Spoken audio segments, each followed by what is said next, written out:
रामकृष्ण हरी माऊली. मी विनोद घाटगे. माझा विठ्ठल माझी वारी या विशेष कार्यक्रमात आपलं अगदी मनापासून स्वागत. वारीत सहभागी होणाऱ्या शेकडो किलोमीटरची वाट पायी चालणाऱ्या प्रत्येकाच्या मनात उरात फक्त एकच आस असते, ती म्हणजे विठुरायाच्या दर्शनाची. आणि तो क्षण आता अवघ्या काही क्षणांवर आलाय, काही तासांवर आलाय. संतांचा मेळा पंढरीच्या वेशीवर दाखल होतोय. वाखरीत वैष्णवांचा सोहळा रंगतोय. पंढरी नगरी वारकऱ्यांच्या संतांच्या स्वागतासाठी सज्ज झालीये. हे सगळे रंग, सगळे अपडेट्स पाहणार आहोत या खास कार्यक्रमात, ज्याचं नाव आहे माझा विठ्ठल माझी वारी.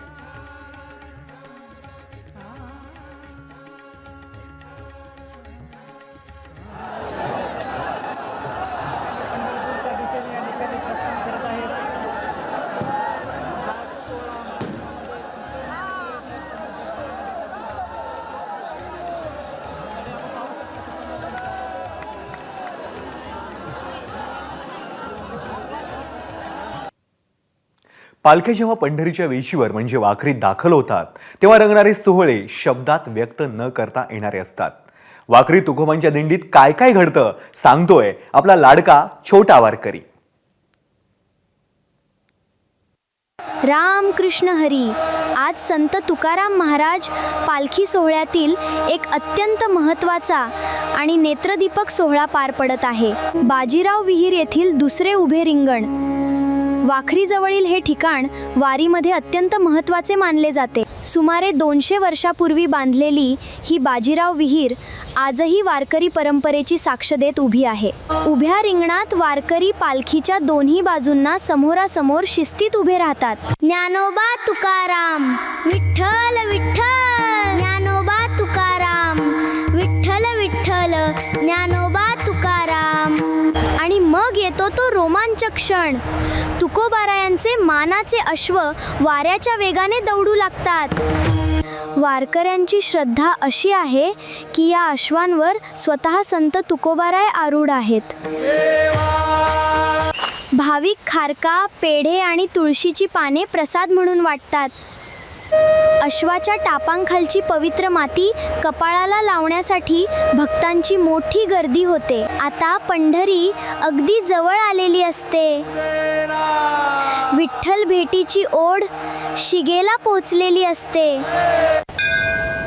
आनंदाचे डोही आनंद तरंग, आनंदाची अंग आनंदाचे. खरंच बाजीराव विहिरीचं हे रिंगण म्हणजे भक्ती, ऊर्जा, विठ्ठल भेटीचा अद्भुत संगम. म्हणतो छोटा वारकरी, बोला रामकृष्ण हरी.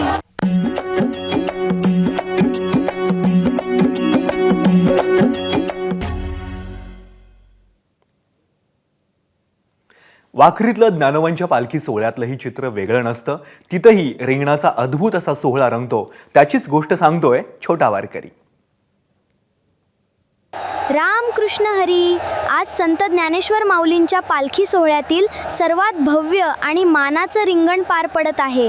वाखरीचं गोल रिंगण. पंढरपूरपासून अवघ्या काही किलोमीटर अंतरावर असलेलं वाखरी आणि इथे भरतं वारीतील सर्वात मोठं रिंगण. लाखो वारकरी, शेकडो दिंड्या, पताका आणि अखंड नामगजर. संपूर्ण परिसर भक्तिरसात न्हाऊन निघतो. रिंगणात मध्यभागी उभी असते माऊलींची पालखी आणि भोवताली वारकरी गोलाकार उभे राहतात. सर्वांच्या नजरा लागलेल्या असतात त्या एका क्षणाकडे. आणि मग येतो तो अद्भुत क्षण. माऊलींचा मानाचा अश्व वाऱ्याच्या वेगाने रिंगणात दौडू लागतो. ज्ञानोबा माऊली या अखंड जयघोषाने आसमंत दुमदुमून जातो. रिंगणाच्या आधी आणि नंतर फुगड्या, टाळ मृदंगाचा गजर आणि पारंपरिक खेळांनी वातावरण आनंदमय होतं. पंढरी अगदी समोर आहे. विठ्ठल भेटीची ओढ मनात शिगेला पोचली आहे. अवघाची संसार सुखाचा करीन, आनंदे भरीन तिन्ही लोक. खरंच वाखरीचं रिंगण म्हणजे भक्ती, आनंद आणि विठ्ठल भेटीच्या उत्कटतेचा सर्वोच्च क्षण. म्हणतो छोटा वारकरी, बोला रामकृष्ण हरी.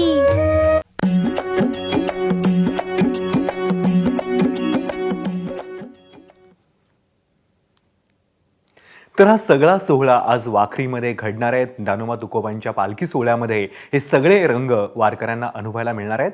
ज्ञानेश्वर माऊली महाराजांचा पालखी सोहळा वेळापूरहून बंडी शेगावकडे निघाला असता रस्त्यात तोंडले बोंडले या ठिकाणी सोपान काकाने ज्ञानेश्वर महाराजांचा पालखी सोहळ्याची बंधू भेट पार पडली. ही भेट वारीच्या संपूर्ण सोहळ्यातला अत्यंत भावनिक असा क्षण असतो. दोन बंधूंची ही भेट पाहण्यासाठी, तो क्षण अनुभवण्यासाठी लाखो हजारो वारकरी गर्दी करतात.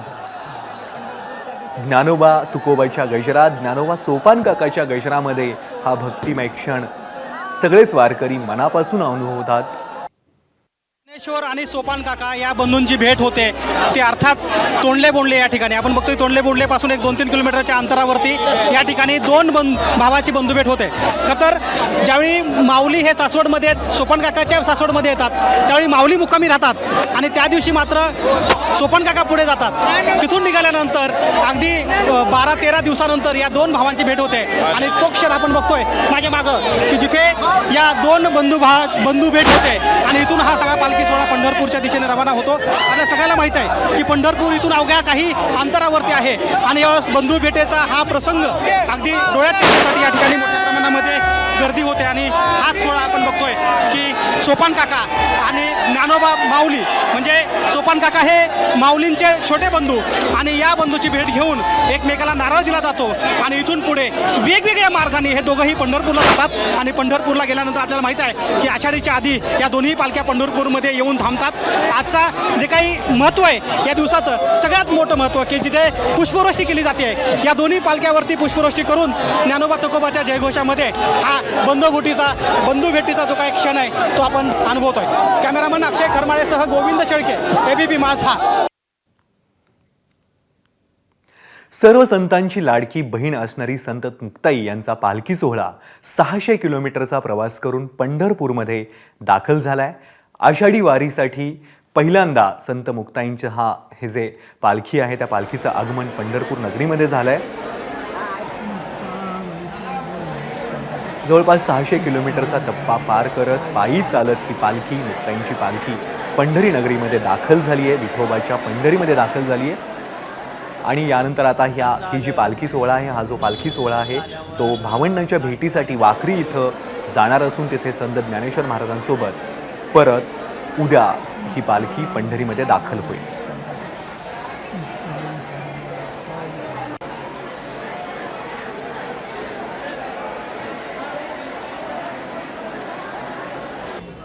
झालं आणि झाल्यावर कांजी वाड्यात. यंदा विक्रमी आषाढी यात्रा भरणार असून 30 ते 35 लाख भाविक पंढरपूरला येतील असा अंदाज जिल्ह्याचे पालकमंत्री जयकुमार गोरे यांनी एबीपी माझाशी बोलताना व्यक्त केलाय. यंदाच्या या सोहळ्यामध्ये जवळपास 30 ते 35 लाख वारकरी पंढरपूर नगरीमध्ये येणार असल्याचं त्यांनी सांगितलंय. त्यांच्याशी संवाद साधलाय आमचे प्रतिनिधी सुनील दिवान यांनी. आपल्यासोबत पालकमंत्री जयकुमार गोरे भाऊ दर्शन रांगेची सगळे पंढरपूरची पाहणी केली आहे. दर्शन रांगे वाढवले, जवळपास 20 दर्शन पत्राशेर झालेले आहे. काय भाविकांशी संवाद साधला, काय म्हणणं आहे त्यांचं? भाविकांशी संवाद साधला. भाविक समाधानी आहेत. दर्शन घेत असताना मोठ्या भक्तिभावान दर्शन घेत आहेत आणि या ठिकाणी दर्शनाला जरी 8-9 तासाचा वेळ लागत असला तरी त्याच्यामध्ये नाश्ता, चहा, पाणी, शौचालय सगळ्या व्यवस्था आहेत. त्यामुळे भाविक समाधानी आहे. त्यांचं म्हणणं आहे की तर सगळ्या सुविधा आहेत आणि आनंदानं दर्शन घेतात. त्याचा बळीराजा खुश आहे. पाऊस येतोय त्यामुळे पडत्या पावसामध्ये वारकरी मोठ्या उत्साहाने येतोय. भक्तिभावानं वारीमध्ये सहभागी झालाय, दिंड्यामध्ये सहभागी आहे आणि तेवढ्याच भक्तिभावानं पंढरपूरमध्ये यायला तो उत्सुक आहे. आता माऊलींच्या पालखी सोबत साधारण 8.5 लाख लोक चालताना आपण पाहतोय. प्रचंड मोठा जनसमुदाय वारकऱ्यांचा आज वारी सोबत आहे. तेवढाच समुदाय तुकोबारायांच्या पालखी सोबत आहे. अन्य दिंड्या आहेत, त्या पालख्या आहेत, त्याच्यासोबत प्रचंड मोठ्या संख्येने वारकरी येत आहेत. मला वाटतं चालू वर्षी जी वारी आहे ती विक्रमी वारी होईल. साधारण 30 ते 35 लाखाच्या आसपास वारकरी पंढरीच्या नगरीमध्ये पोहोचतील. गेल्या वर्षीपेक्षा ज्या सुविधा वाढवल्या त्या योग्य होत्या का? आणि बिलकुल यावर्षी आपण अधिकच्या सुविधा द्यायचा प्रयत्न केला. मागच्या वर्षी आपण प्रचंड ताकदीनं वारकऱ्यांचं स्वागत करायचा प्रयत्न केला, त्यांच्या असुविधा दूर करायचा प्रयत्न केला आणि त्यात बहुतांश यश आलं. चालू वर्षी त्याच्या मागच्या वर्षीच्या चुका ज्या होत्या त्यातून आपण नवीन शिकलो आणि यावर्षी त्या चुका पुन्हा होऊ नयेत, वारकऱ्यांना अडचण येऊ नये याचा प्रयत्न आपण केला. आणि आम्हाला आनंद आहे की वारकरी मोठ्या उत्साहानं या सगळ्या सोयी सुविधांचा लाभ घेत आहेत आणि वारकरी मोठ्या आनंदानं त्याचा उपभोग घेत आहेत. वारकऱ्याच्या चेहऱ्यावरचा आनंद बघितल्यानंतर आमच्या शासनानं प्रशासनानं घेतलेल्या कष्टाचं चीज झालं आणि त्याचा खऱ्या अर्थानं आनंद असतो. तो आनंद आज आम्ही सगळेजण उपभोग. यंदा विक्रमी संख्येनं वारकरी पंढरीत आल्यानं वारकऱ्यांना प्रिय असलेलं कुंकू आणि बुक्क्याची उलाढाल 25 कोटी रुपयांपेक्षा जास्त होणार असल्याचा अंदाज व्यक्त केला जातोय. गेल्या 3 महिन्यांपासून कारखान्यात रात्रंदिवस बनवण्यात आलेलं कुंकू आणि बुक्का आता जवळपास संपलं असून व्यापाऱ्यांकडला जवळपास 50% जास्त साठा संपून गेलाय. यंदा अधिक महिन्यानंतर आषाढी यात्रा असल्यानं यंदा भाविकांची संख्या कमी होईल, वारकऱ्यांची संख्या कमी होईल असा काहीसा व्यापाऱ्यांचा आणि कारखानदारांचा अंदाज होता. मात्र परिस्थिती एकदम उलट झाली आणि 30 ते 35 लाख भाविक पंढरपूरकडे येत असल्यानं प्रासादिक वस्तूंची मोठ्या प्रमाणात विक्री झाली आहे.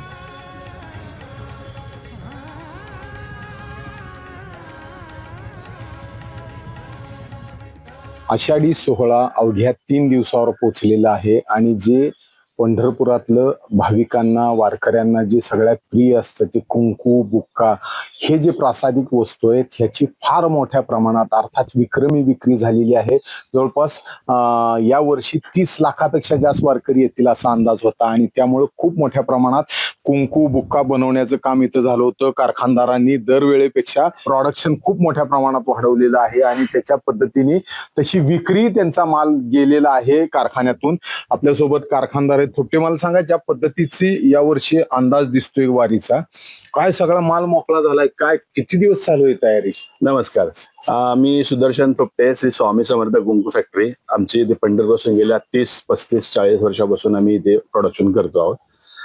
दरवर्षी वारीचं प्रमाण हे 10-15% वाढतच चाललेलं आहे. यावेळेला अधिक महिना आल्यामुळे आम्हाला असं वाटत होतं की कदाचित भाविक जास्त प्रमाणात येणार नाहीत, पण ह्यावेळेला प्रचंड उलट झालेलं आहे. साधारण गव्हर्नमेंटच्या हिशोबाने आणि सर्वसामान्यांच्या हिशोबाने 30 ते 35 लाख भाविक येतील अशी अपेक्षा आहे. जी साधारण दरवर्षी 15 ते 16 लाख असते. म्हणजे जवळजवळ दुपटीने ही संख्या वाढायची शक्यता आहे. प्रशासन पण त्या दृष्टीने लागलेलं आहे आणि आमचं काम देखील आम्ही त्या हिशोबाने केलेलं आहे. किती दिवस झाला आम्ही इथे साधारण 3 महिने आधी पूर्वतयारी करतो. उन्हाळ्यात आता पावसात आमचा माल बनत नाही, आम्हाला इथे सनलाईटची फार गरज असते, त्यामुळे आम्ही हे 2 ते 2.5 महिने 3 महिने जवळजवळ आधी पूर्ण काम करतोय. या वेळेला जास्त मालाची मागणी होती? हो, अधिक महिना आणि त्याला जोडून आलेला आपली आषाढीची वारी, त्यामुळे 3 महिने आमचं सतत हे काम चालू होतं आणि जवळजवळ आम्ही 70 ते 80 टन माल इथे बनवलेला आहे. विक्री तशीच मागणी? हो, विक्री आमची पूर्ण विक्री झालेली आहे. आता मालाचा फार शॉर्टेज आहे, कारण आता गेल्या 10 दिवसापासून पाऊस असल्यामुळे आमच्याकडे माल बनत नाहीये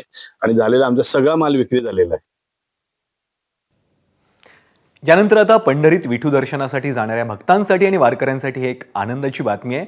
यावर्षी नवीन जिल्हाधिकारी एस कार्तिकेयन यांनी वारकरी भक्तांसाठी 2 मोठी कायमस्वरूपी कामं केली असून वारकऱ्यांसाठी राहण्याची जिथं मोफत सोय केली जाते त्या भक्तिसागरमध्ये नवीन 100 प्लॉट निर्माण करण्यात आलेत, ज्यामुळं जवळपास जादाचे लाखभर भाविक आता तिथे वारकरी राहू शकतात आणि त्या ठिकाणी निवास करू शकणार आहेत. त्याचबरोबर इथं राहणाऱ्या भाविकांसाठी नवीन घाट निर्माण करण्यात आला आहे आणि त्यामुळे इंद्रायणी स्नानासाठी जाणाऱ्या वारकऱ्यांची मोठी सोय होणार आहे.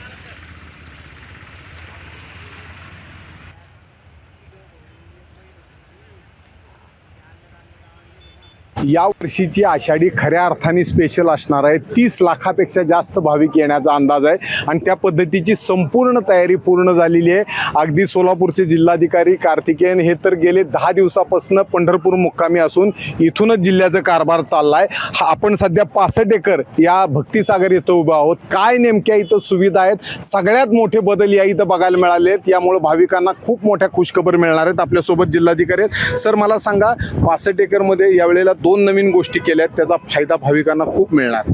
येस, यावर्षी आपल्याला माहिती असेल, नॉर्मली बघितलं असेल तर 65 एकरमध्ये सगळ्यात जास्त गर्दी इथे असते आणि 65 एकरतून भाविक काय करतात, ते पूल क्रॉस करतात. पूल क्रॉस करून वालवंटकडे जाऊन स्नान करायला जातात आणि स्नान करायला नदीकडे जातात.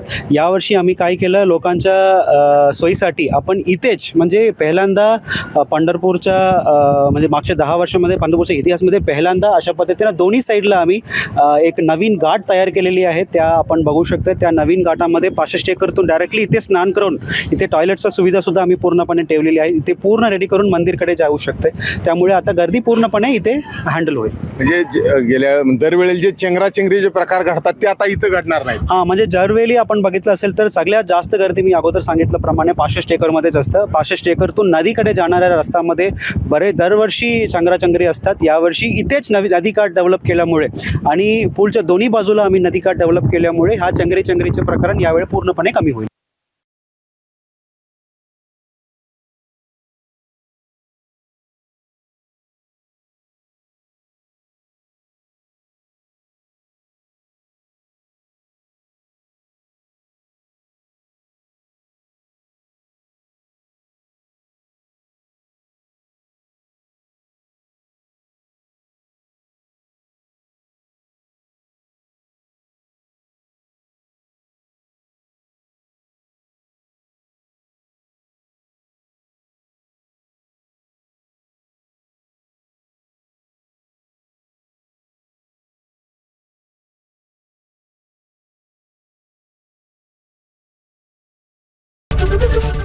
एबीपी माझा, उघडा डोळे बघा नीट.